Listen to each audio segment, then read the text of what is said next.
So we were here 5 months ago and kind of gave an overview of what we are hoping to do with our efforts of conservation on this island. And one of our big efforts is to start addressing the invasive species problems that we have here. We've got many plants like blackberry and reed canary grass, which we have been treating. And one of our major projects is to address the invasive aquatic plant called Ludwigia hexapetala, which is water primrose. It has invaded our back channels and our alcove on the island, and it is competing against some of the native plants like the wapato, which we are trying to help. In order to treat the back channels, we have to be able to access them with the equipment.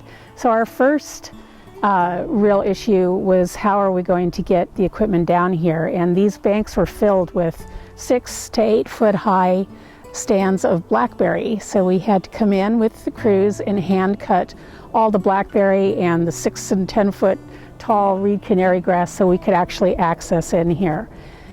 Then we brought in, it's a piece of equipment called an Intella spray, which holds a 100-gallon tank of the aquatic herbicides that we use to treat this, and they have a 70-foot hose which they can then pull through, literally walking through and spraying the areas.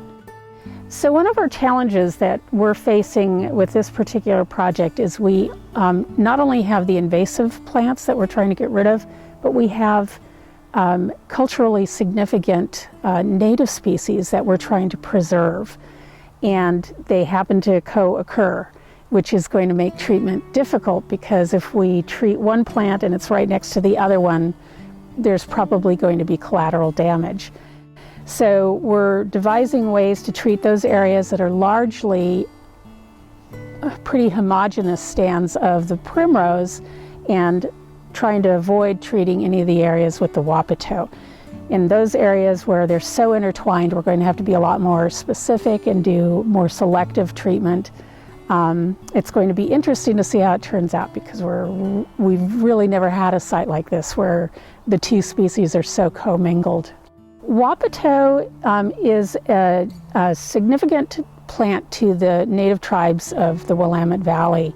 They would harvest the bulbs of the plant, which are deep in the water, deep in the mud, and they would actually walk with their canoes by their side and with their toes start digging out the roots, which are kind of potato-like, and because it was very rich in starches, it provided a lot of food benefit to the native peoples.